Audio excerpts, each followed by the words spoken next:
Tapos banda roon, nandun na po yung mga ginagawang pier columns na nilalagyan na ng pier heads yung iba. Oo. Dito may mga ito may pier heads na, yung isa wala pa. Yung kabila doon, no. Yan pong pababa na yan, off ramp po yan papunta ng Buendia. Dito po yung dating istasyon niya na kalaunan niya ay giniba dahil paradig.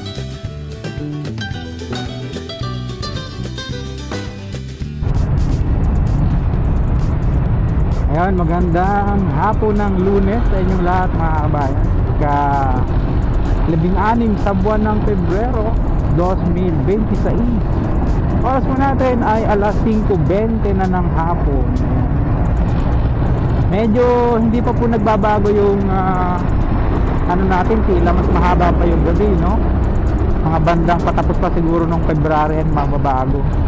Kasi tingnan nyo, 5:20 pa lang, medyo madilim-dilim na kaagad, no? Tapos yung alas 6:30 natin sa umaga, medyo madilim pa rin. Kasalukuyan nga po pala, nandito tayo ngayon sa EDSA, approaching ng Magallanes area, southbound po tayo. Cover natin itong ginagawang PNR and SCR dito po sa bahagi ng Buendia. Alamin natin yung latest, kabayan. Nung nakaraan kasi inikutan ko siya, nakita ko yung mga pier columns, may mga pier heads na, no? Yan. Yan po yung ating aalamin at babahagi sa inyo ngayong araw. Rush hour na po dito sa bahagi ng Makati area. EDSA, kakalapas lang natin ng Makati at approaching na tayo ng Magallanes nga. Ayan. Kaya tayo dito sa papunta ng Alabang, pero pagdating doon sa may kakanan tayo papunta ng Osmeña Highway, no? Para makita po natin yung sitwasyon ng ginagawang PNR and SCR dito sa bahagi ng Buendia, saka yung magiging istasyon niya. Pero yung lugar kung saan itatayo yung istasyon wala pa po, kasi marami siyang tatamaang establishment. So hindi lang basta bahay, building po, kabayan.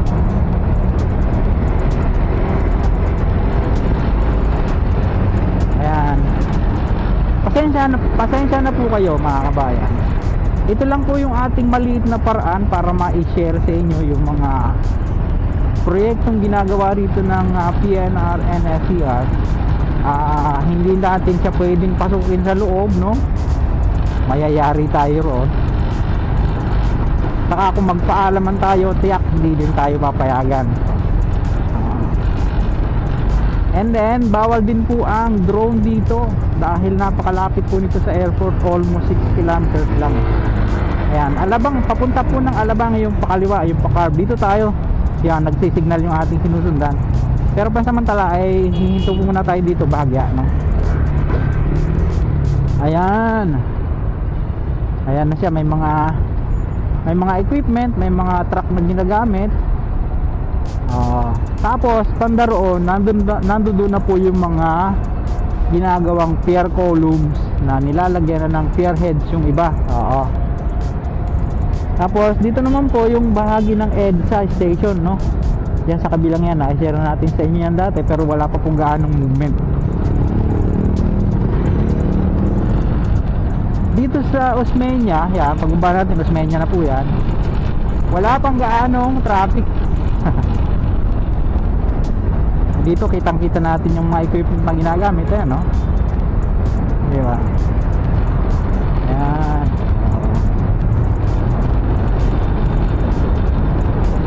Tapos pagdating dito may bakod na.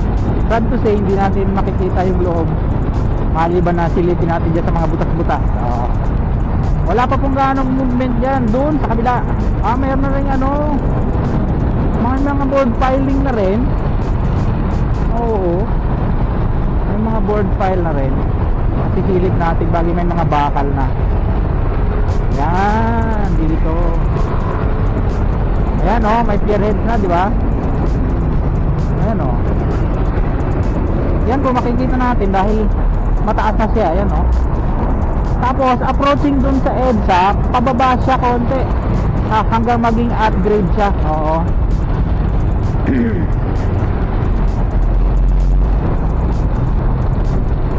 Ayan, ayun no. Dito may mga ito may spearheads na, yung isa wala pa. Yung kabila doon no. Yan pong pababa na yan, off ramp po yan papunta ng Buendia. Amor Solo, sorry. Masyadong advance ano.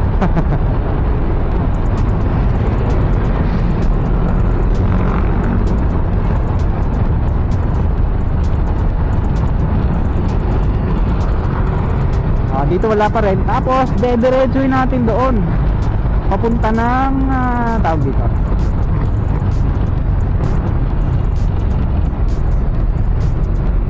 Ito yung tarpaulin niya ng EDSA Station. EDSA Station yung tarpaulin na nakalagay dito, no? Pero yung EDSA Station, banda ron yung pinasilip ko sa inyo kanina.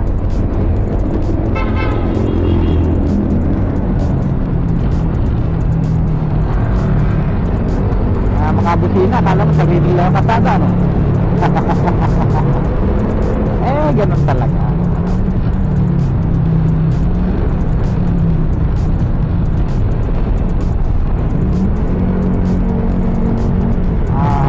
Dito po, approaching kasi doon sa traffic light dyan sa Pasay Road. Kaya medyo nagkakaroon ng build up na rito. Ayan, traffic light po yung nasa una-unahan natin. Pasay Road naman yan. Or Arnaiz Avenue.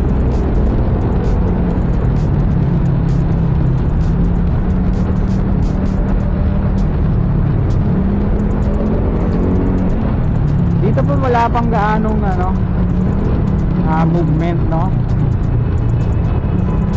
Ayan, Pasay Road. Dati pong kilala sa tawag na Pasay Road siya. Pero yung papunta po ng Makati area ay Arnaiz Avenue. One way lang po yan palabas. Kaya hindi tayo pwedeng pumasok dyan. No entry. Saan na tayo akit yan sa hagdan? Pagka may mga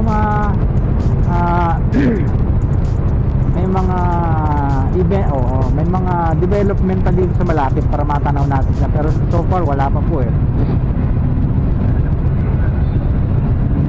Ayan, go na.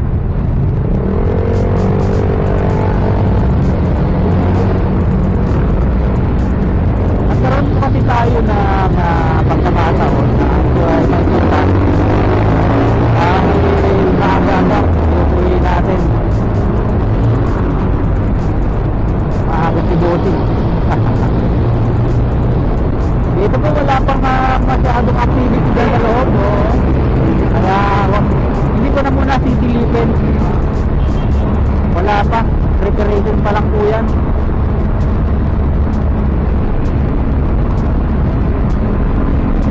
Tapos pupuntahan natin doon yung dating istasyon, no, ng Buendia, diyan sa may De La Rosa. May traffic light na yan, De La Rosa na po yan. Pag dito sa left side, papunta po ng Manila area, Quirino, something like that.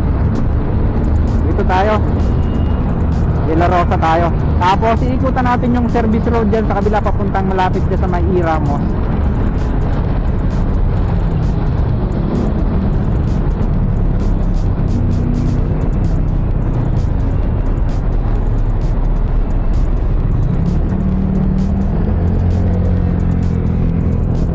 Wala pa, di ba? Puro preparation pa lang yan. Dito po yung dating istasyon niya na kalaunan niya ay giniba. Dahil para bigyan ng daan yung construction nga nitong ginagawang PNR and SCR. Sila mayroon ng mga pier columns nun sa kabila, no? Papunta na ng Bandarol pa, papunta ng Manila. Saka-saka, yan ang papasyalan natin, saka-saka. Pasamantala dito muna tayo. Kasi itong bahagi na ito, pati yung creek pala na yan, creek pala yung gilid, yung gitna na yan, ay sakop yan, kabayan. Actually may mga numbering nga dito eh. May mga sulat dyan sa building yan, no? Sakop po ng right of way ng PNR yan. Yan. O, diba?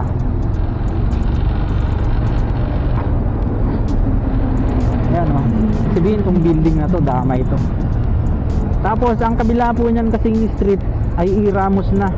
Hanggang dyan yan sa kabila, sakop na pala ng ano yan, nagiging istasyon ng Buendia. Ayan yung mga numbering yung bahay yan, no?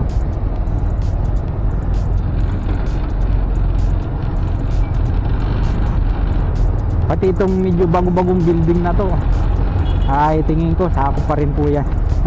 Medyo maluwag po kasi yung ano dito eh, yung area ng Buendia Station. May mga kung ano-ano pang ilalagay dyan, no?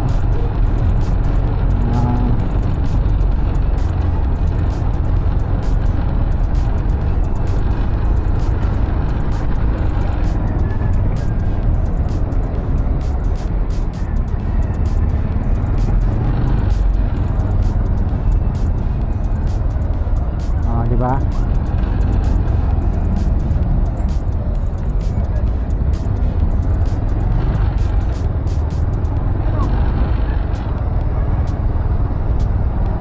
So far wala pa naman pong nagbago kasi nga matagal na usapin yan, baka makarating pa nga ng ano yan kung saan saang usapin yung right of way na yan eh. Pati yan na yan, oh, 11.60.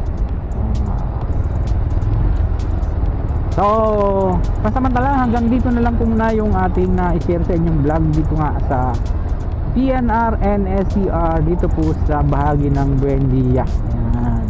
Ngayon lang po napag-uwi sa ating munting channel. Sana huwag niyong kalimutang mag-like at mag-subscribe. Pakipindot po ang notification bell para lagi po kayong updated anytime na mag-upload po tayo ng video. Kung muli si Kabayang Alex, lagi nagpapaalala, mag-ingat po tayo, lagi tayong nalangin po. Pasalamat po. See you on my next vlog din. Hasta la